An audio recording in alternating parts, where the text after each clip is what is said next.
importance of Black History Month, I would like to invite Ms. Pepper and Mr. Wolf to stage.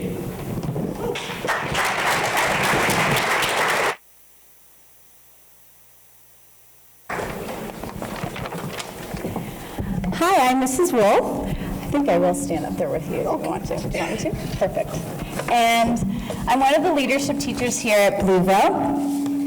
I wanted to come on stage this year, something I normally don't do. I like to be the one off to the side, behind the scenes, but I just think it's really important, and I wanted to come up here with Mrs. Pepper, a very valuable and gifted social worker, to help further explain the reason why behind Black History Month. What is why? But first, how long have you been a social worker? I've been a social worker for 17 years.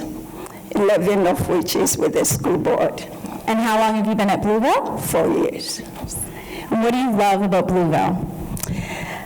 One of the things I love is the fact that teachers go out of their way to accommodate students. And even the fact that we are doing this today is awesome. Mm-hmm. So together, we've been planning Black History Month with a group of students. And through our discussions, it became very apparent we should answer the big question, why? So why do we have Black History Month in Canada? I think we have a quote on the screen, and I would like to speak from that. So Chinua Achebe is a Nigerian author, and he says that until the lions have their own historians, the history of the hunt will always glorify the hunter. Why? Because the lion is either dead or it doesn't have a voice to speak. The lion doesn't come back to tell us its side of the story. So what we call history is just one side of the story. The side of the story of the person who wrote it. We can break the word up to say his story. So history as it exists is just one side of the story. Margaret Macmillan, a historian, and I understand she's a Canadian, said, "What nations decide should be taught in the schools say something about how they want to see themselves.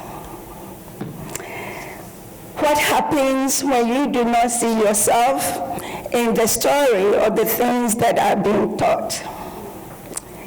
Black History Month is an attempt to draw our attention to the many missing pieces of North American history. The piece of how blacks, persons of African descent, came to be in European spaces, North America, and other spaces. The piece of the things they contributed and continue to contribute to those societies. A group of people cannot live in a space for over 400 years and not contribute anything significant to it, as the current history of North America tend to communicate. What are some of the examples of significant contributions? Blacks helped in building North America. They cultivated the land, they raised animals, they labored in the building of cities, they raised the children of the masters, they worked in the factories, on the railroads, they fought and they helped in the fighting of wars. Many were and are inventors, innovators, activists, educators, doctors, leaders, and civil rights fighters. The question is, does the current his story bear the facts out? Not well enough. We have a lot of hockey players, both boys and girls, that play hockey at Bluevale, and you have a really interesting fact that you want to share to the school. Those of you who follow hockey or play it, the next time you see a goalie drop down on the ice to stop the puck, or you see a player do the slap shot, remember, those were initiated and credited to two black men, Henry Braces Franklin and Eddie Martin of Nova Scotia. I'm not making it up. Check the history behind the Canada Post commemorative stamp for 2020. As a girls hockey coach here at Bluevale and a hockey mom, that's a pretty interesting fact. Thank you. Mrs. Pepper, thank you for sharing about why we have Black History Month. I have one last question. What is your dream for Canada? My dream is that one day, all the pieces of the story of indigenous people, black people, Japanese, Chinese, Indians, etc., will be told and taught in our schools. And we will all be proud of what we brought and do bring to the table to make Canada great. And Black History will no longer be Black History Month will no longer be necessary. Thank you so much for sharing with us. I know that in Canada we are proud to be inclusive and aware, but there are still many issues that exist. And we've learned through the video that microaggressions can be very detrimental. Canada still needs to do better to teach and include the contributions of all the people who make up this country. I've learned a lot, and I will continue to learn a lot as a lifelong learner, as an educator. Please take this away. Think wisely before you speak and act, and be kind, because everyone has a struggle you know nothing about.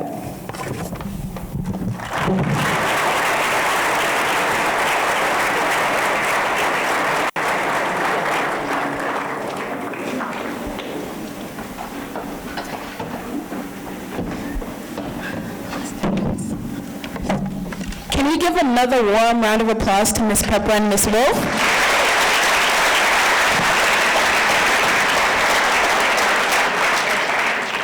Thank you so much for sharing that, Ms. Pepper. Next, we have an amazing speaker, and the best way to show you guys who she is, we're going to show you guys a clip. Our next guest is an incredible activist who has learned to accept what makes her different and use it as her strength. She's a strong advocate for women's rights and is using her experiences to educate and empower young, marginalized women. Please welcome to the stage, Aminka Belvin.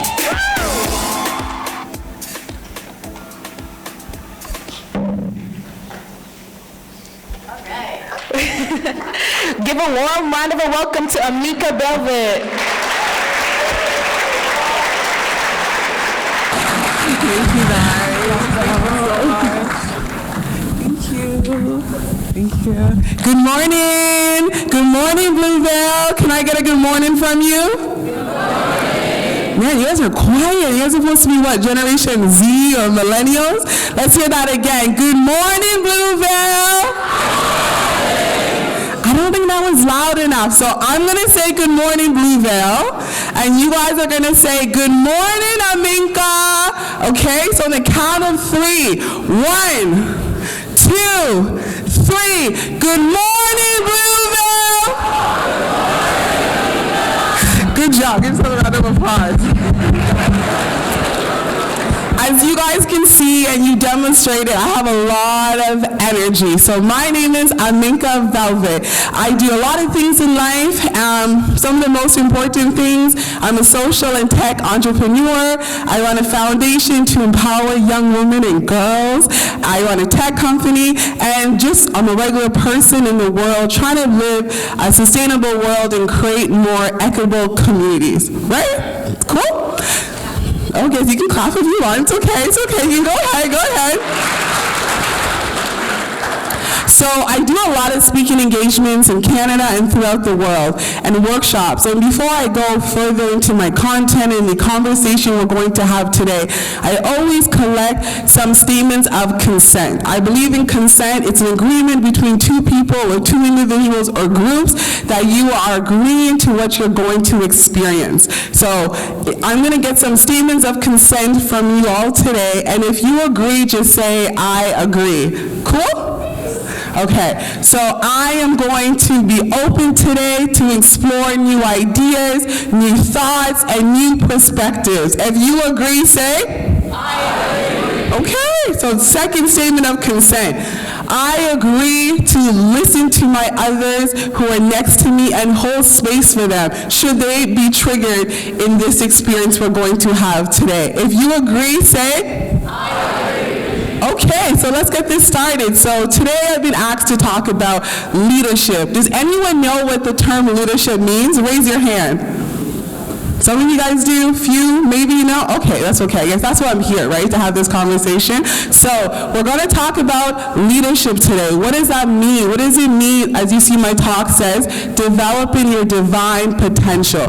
I believe that every person in the world and the abilities that they have can be a leader. I feel that sometimes our systematic institutions marginalize individuals and place what type of leader they can and cannot be. I am a defined leader. I feel that I'm a born leader, but I wasn't always this person that you see today. I had a personal journey that you all have, that you're going on right now. What I'm going to do today is talk about my personal journey, what traits of leadership that you can use in your life, whatever you choose to do in the world, and how you can make your mark on the world. In 10 years, it's going to be 2030. Think about that, 2030, the existence of humanity. Something has to change, something magical has to happen, and it's going to come from you. You are the generation that's going to fight climate change. You are the generation that's going to figure out the best form of artificial intelligence. You are the generation that's going to finally serve world hunger, right? So you must have all the abilities to do that, right? Okay, let's get started. Next slide, please. So, as we talked about becoming a leader, what's important and how I became a leader, I had to own my own story. And what does that mean? Where does your story come from? For some people, it's where you were born, what you look like, what's your ethnicity, your religion, your physical body, your abilities, what you do and do not have. For others, it's what has happened to you and how you have handled that to transform something you're going to do in the world or how you interact with the world. So it's important, as we talk about, you heard today, microaggressions, Black History Month, and leadership, to know your own story. Yes, I'm visibly a Black woman. My pronouns are she and her. And regardless of how I identify, you still have your own story. And today, we're not talking about necessarily if you're Black, that's your story. Everyone has a story. And the importance is, how do you come to control that narrative so you can create more sustainable communities for others? It's important that if you're like me, if you're a Black woman, if you're a Black woman, to understand the power you have in creating space for people like me as a Black woman, somebody who belongs to the LGBTQIAA community, or someone that belongs to another community, what your actions and how you navigate through that world, how that can hinder or help someone's experiences. So we all have the ability to create sustainable communities, but it starts with knowing your story. Who are you? What experiences have you had in your life? Are you adopted? Or do you come from a single family home, a two-parent home, an interracial family like I come from? Those shape our experiences and how we interact the world. And it's important that you take back that narrative. When I was growing up, we'll go to the next slide, please. I'll show you guys an embarrassing picture of me. Look at that! Look at those big cheeks, right? And that little, and the big mouth. It's okay. I grew up okay. I think I did. But yeah, so I was a little baby. I was born in Jamaica. I am Jamaican. Any Jamaicans in the house tonight? No, a few? Okay. Woo-hoo! So you can tell, lots of energy, right? I was born in Jamaica, and My parents weren't married when I was born and conceived. My mother did get married to a Canadian, a white man, and we moved to Canada when I was 5 years old. Growing up here in Kitchener-Waterloo, about 25 years ago, it wasn't as diverse and inclusive as it is right now. It was very different. So what I experienced, again, going to the narrative and the story, people just assume things about me without even knowing who I was. Raise your hand if anyone has assumed something about you without knowing who you were beforehand. Right? Now look around. We're not the only one, right? And raise your hand if that frustrated you and if that makes you feel sad and uncomfortable. Right? So I had to go through my first years in Kitchener-Waterloo as an immigrant, as a black girl. I came from another island, which they didn't know too much about besides Bob Marley. That was it. And I had to discover my voice. I had to discover what was going to work for me in my new country. Lots of times, because I was black, they assumed I didn't have a dad. They assumed that my family consumed drugs. There was a lot of assumptions because of who I was as a black girl. So what I could have done is just kept that narrative and just said, well, they don't expect much from me because I'm a black girl. I'm not going to do well. My family's going to be on welfare, and I'm going to not graduate high school. But what I decided to do was to own my own narrative. What that means is that my story, your story, does not belong to anyone else but yourselves. Meaning that you get to decide if you want to be a kind person, a compassionate person, if you're going to be a good reader, if you're going to be good at math, if you're going to be athletic. That's what's owning your story. So I had a journey to go through in finding that. So why was it a little bit difficult? Down here. I was energetic, as you can see. I was outspoken. If you told me something and I didn't think it was right, I would question you and I would ask. And there's nothing wrong with that. Lots of times what we find in society as women is that our voices are always quiet. Our voices are always minimized at the expense of men and boys. And I felt that when I was speaking up, it was always like, be quiet. So here I am, this black girl, loud, talking. All I hear is, stop talking. You're always talking. Aminka, shut up. Aminka, stop talking. All the time. On my report cards, it always be, excels very well, but needs to learn how to be quiet. And that's always frustrating because now I'm being told in school, it's okay to be smart, but you're not to talk too much. You're not to ask questions. And the interesting thing is, it's the opposite in life. You are to ask questions. You are to explore. You are to be critical. And you are to think, yes, your teachers are educated, but you as a learner have to accept yourself and own responsibility in your learning. Is this all that there is? Is there more? How do I form my own opinion? So this is what I went through as a student. And I was always taught that I wouldn't be a good leader because, oh, she has attitude. She needs to be reformed. And I said to myself, no, I might not be the physical leader that you think is.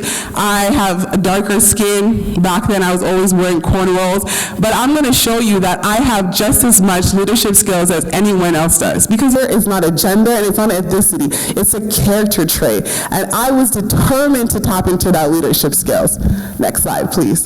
So I kind of did a little bit. When I was in high school, I got really into, I heard you guys talked about DECA. I did DECA. I got into politics. I did Model UN, Model First Ministers Meeting, and I even made the local paper. Look at that. The girl I thought couldn't be a leader was in the paper talking about potential politicians of the future. And then when I finished high school, and let's be honest, high school is very difficult to go through. Raise your hand if you're having a hard time in high school. Let's be honest. Okay, turn around someone. And those who didn't raise your hand, it's okay. It's a safe space. You can admit if you are having a hard time, it is okay. Well, I'll be honest with you today. High school was difficult for me, not academically. Again, I was very smart. I've always been a smart person. It was hard for me because I was navigating, what is your story, Aminka? What is going on? 1 minute I'm getting leadership awards, the next minute I'm not, next minute I'm having conflict with my teachers, the next minute I'm not handing my papers. I was battling what the world was thinking of me and what I wanted for myself. And why I was having those issues, I didn't have a lot of teachers who looked like like me. I have a few. One of them is here today, Miss Smelly, and I had a few others that were black, but there weren't that many. And it was very difficult as a black person trying to find your voice in a space that doesn't resemble you. And that's my story. Your story might be that you love a certain hockey team and nobody supports that hockey team because of the city that you're in. And that might frustrate you. Or it might be that you're battling your orientation and it's difficult for you to come out with your family. Everyone has different things that they're battling, but the most important thing is figure out what that is and how do you separate yourself from the negativity of the world. So what I had to do was realize, Aminka, what do you want in life? What is your vision for your life? What are the passions that you have, and how can you achieve those things? And when I realized and said to myself, I am a leader. I've always been a leader. I want to do something incredible in the world. I want my name to mean something. I want to give impact to others. So then I was like, all right, how do I get forward and how do I do that? Next slide, please. So, like I said, I was into politics. I finished high school, got some academic awards, leadership awards, scholarship awards, and my dream, guys, was to work on Parliament Hill. Has anyone been to Ottawa here? Raise your hand. Oh, okay. Keep your hand up if you liked Ottawa. Did you like it? Yes? No? Okay. It's very cold, right? It's a very cold city. I lived there for 5 long, cold years. And if that wasn't enough, I moved to Montreal, an even colder city, for another long 6 years. But the point is that I wanted to work on politics. That was my dream, because I said to myself, I don't see a lot of black girls or black people in that space, and it meant so much to me if I could be in that space, because I was telling myself, if I was in that space and somehow that would validate my existence in Canada, somehow I would be just enough and somehow I would be okay like the other girls, and everything that I experienced and people not liking my hair and my skin color, not believing I was smart or whatever I went through would be all erased because I was working in Parliament Hill, the highlight of Canada. As you can see here, I made it. I did that. I got through it. And it's kind of blurry to see, but this is my past. Every time you go into Parliament Hill, you have to swipe your pass, show the security that you worked there. Then you have to go through a couple lines of security, metal detectors, and things like that, and then you go up. So I had a great time in Parliament Hill.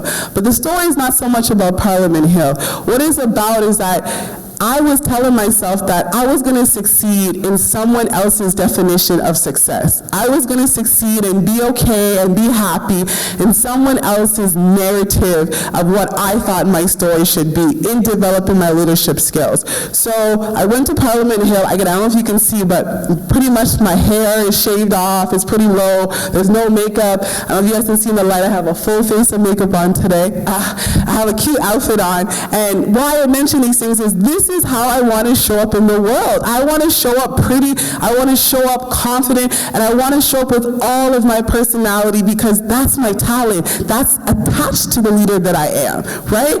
And I was having a difficult time creating my own narrative because I said to myself, if I go to Parliament, everything's going to be okay, I'm going to achieve my dream. What ended up happening was part of that. And what that was is that I end up reducing who I was to fit into a space. This confident person you see today, this energetic woman you see today, quiet herself down to fit into a space in someone else's narrative because I didn't own my own story. And that is, I grew up low income. I grew up in an interracial family. Both my parents do not have over in high school education, but their kids went to university and their kids went to college and their kids got scholarships, and it's okay that I can be in this space even though no one in my family has ever been. So I felt out of place. So what I did is that what made me unique, my personality, my love for color and fashion, I minimized that to fit in because I was creating someone else's story. Raise your hand, close your eyes if you have ever done anything to fit in just to be cool. And keep your hand up if you're still trying to fit in to be cool. Okay? I guess all of you guys don't want to be cool. Are you already cool? Okay, cool. We're the little cool people. Good to know. So what I learned again in this Space Empowerment, what I want to tell you guys is you have to choose yourself, even in a world that doesn't choose you. If you find that you don't find anyone that looks like your body type, and you feel like you got to be fit in, you feel like you have to have a struggle with food, and you have to go through that in silence, know that that's someone else's story. That doesn't have to be your story. Don't strip away what makes you who you are to fit into someone else. Let me say that again so we can all hear it. Don't strip away who you are to fit in to make someone else think that's who you are. Did you guys get that? Cool. Let's go to the next slide.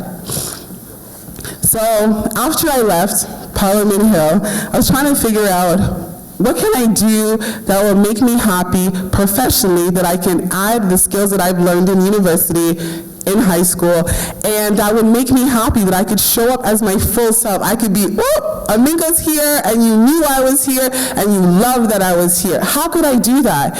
And I stumbled on the tech industry. Such a weird thing, huh? I got this marketing job with a startup. I left working on Parliament Hill to work for an institute, studying like different world conflicts. And then I realized, this might be different. But then I found another issue when I was in the tech space. Any of you guys heard about the tech industry? Raise your hand if you guys have. Just a little bit. A few of you guys have heard about the tech industry? Okay, some teachers in the back. So think about it. The tech industry, what do you guys hear? Lots of men, right? Lots of white men, right? Not a lot of women, and if there's women, there's not a lot of color. So I got the job working at this startup here. You can see someone on the tablet. It is a web-based platform to learn English and French as a second language, and it has an iOS app. So I was the business and marketing manager, and I experienced microaggressions. I remember I was taking marketing classes in the evening to, up my abilities. I want to be on top of my team. I was leading a team of 8 professional front-end and back-end web developers, very, very smart people, and I felt inadequate. I felt like I had to be on top of my game, so I took some evening classes, and comments I would hear from my team, oh, you actually go to school? Oh, you actually study it? Oh, I didn't know a girl like you could do that. I heard it all the time. I would wear skirts purposely to work because I wanted to show up as myself, as the most feminine self I could to make people uncomfortable. So I would wear skirts, my makeup, appropriately dressed, of course, and you would hear comments about, maybe this is not the industry for you. This is not like a fashion show. Why are you trying to be cute in tech? I would hear all of those comments, and I said to myself, man, I can't do politics. I can't do tech. What can I do when I can just be myself? Like, they tell you to go to school, get your education, but they don't tell you what happens in the workplace, that people are going to tell you that you're not enough, and it's going to make you uncomfortable. And I heard, you're too attractive to be in tech. No one's going to fund your company looking like that. And then what I learned, again, we have to create our narratives. That's what we are learning, right? Is that I developed my entrepreneurial spirit. Any of you guys here in an entrepreneurship class? Raise your hand. Or anyone has heard the term entrepreneurship or entrepreneurs? Okay. Anyone in here want to be an entrepreneur? Some of you? Yes? Maybe? Good. Interesting enough, there were more boys than girls who put their hand up want to be an entrepreneur. Ladies, you can do it. You can become an entrepreneur. And the thing is that there's nothing wrong with you guys being an entrepreneur. Become an entrepreneur. Like I said, we need solutions to climate change. We need solutions to what's going to happen when we have a social media buzz. But ladies, feel just as comfortable to own success. Feel just as comfortable to innovate, try, and fail. That's one thing that we don't tell girls enough. You can fail and be okay. Try it out. Men do it all the time. And men continue to fail because women, we're going to be there to help you clean it up. So, you guys like that one, huh? That's good. So what I learned is that, they're not liking how I dress, they're not liking how I am. Even though I brought the most money to this startup ever, I secured contracts with the school board that was never done in 10 years for this company. And I said to myself, yeah, let's give me a round of applause. Thank you, it's okay. Thank you. Thank you very much. And I was like, wait a minute, I'm an entrepreneur. Like, look what's happening to me. I can go out there, sell a product with a little bit of resources, help people believe in me, and make things happen on my own without a boss telling me what to do. I was like, what else can I do to become an entrepreneur? And I will tell you, my experience in tech and going to this industry changed my life. I never viewed myself as an entrepreneur. I viewed myself as a leader, but this was the moment that I tapped into my highest leadership capability. There's tiers in becoming a leader, and we'll go into talking about what those tiers are. You don't have to be an entrepreneur where you want to start your own business, because unless you have a lot of money up front, it could be a real struggle, let me tell you, it can. But what you can do is have the entrepreneurial spirit, meaning that if something doesn't exist where you are in your school, in your university, in your home, your hockey team, I see some of you guys got your Rangers caps on, shout out Rangers, you can go ahead and go out and start it. An entrepreneurial spirit is saying that I'm not going to wait around for an institution to create an idea that I think should really exist. It's tied with leadership.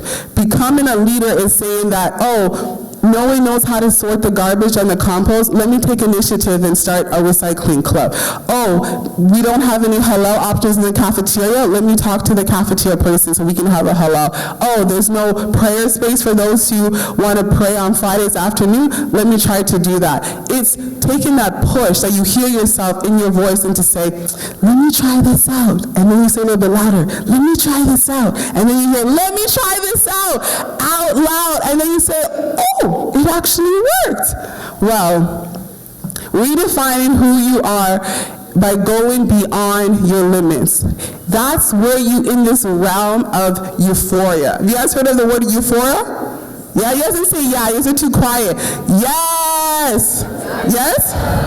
Okay. It's like an incredible, aha feeling, right? When you eat your favorite cupcake or your favorite, I don't know what you guys eat, grilled cheese sandwiches, and you're like, oh man, this feels so good. It's basically like that, yeah. Next slide, please. So one quote that I love that really keeps my mantra in everything that I do and encompass what I believe in. And I encourage you to find a quote, a statement, either by yourself, your favorite hockey player, your favorite Instagram influencer, or whoever you follow and you love, that can carry you through.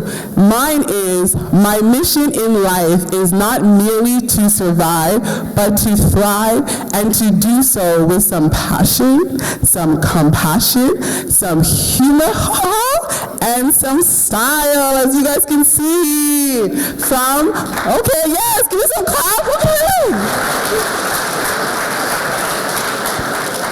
From Maya Angelou. Anyone know who Maya Angelou is? Yes? She was a poet, lecturer, dancer, everything, an icon in American literature and the world, and a beacon of hope and just style for all women. So that's my mantra, and I felt that it really fit in who I wanted to be and to go for. Next slide.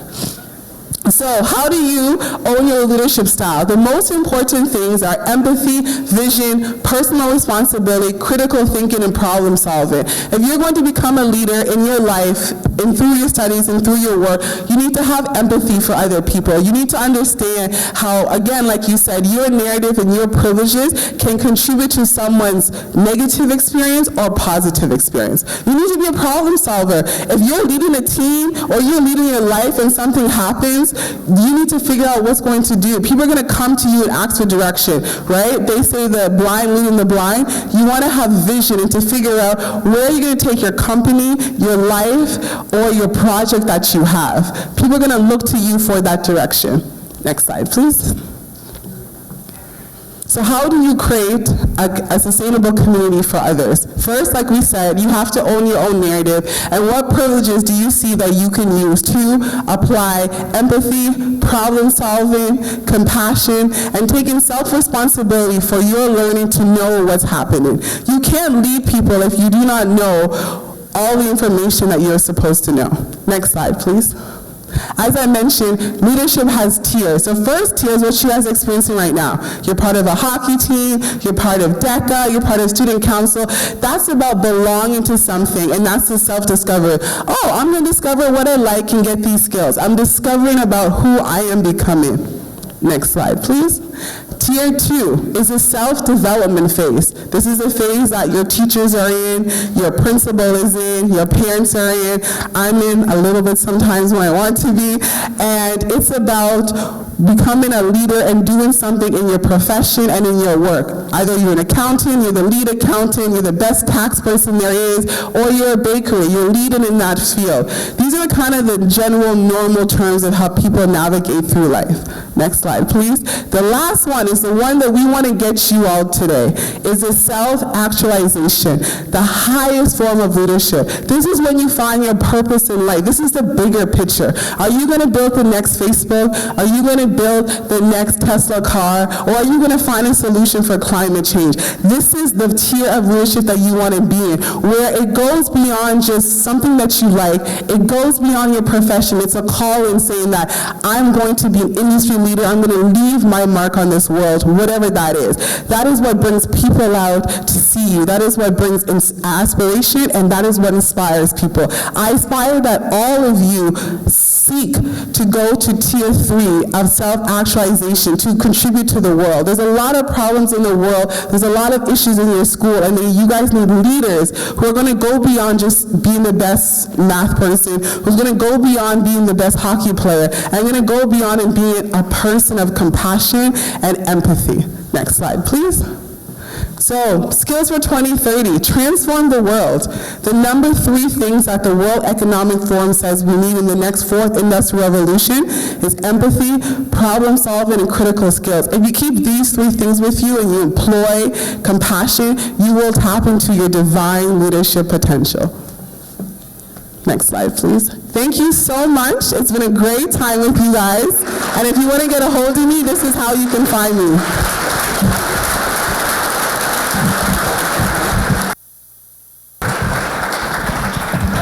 Can we give another warm round of applause to Aminka?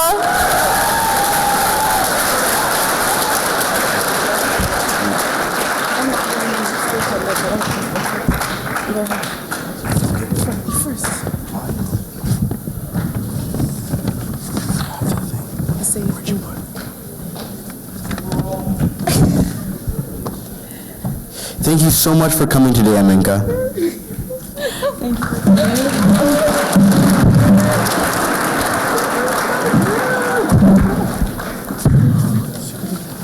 Thank you so much for coming and talking to our school. We hope, we will make sure that we carry your words throughout Black History Month and foster a more inclusive and welcoming environment. Thank you so much.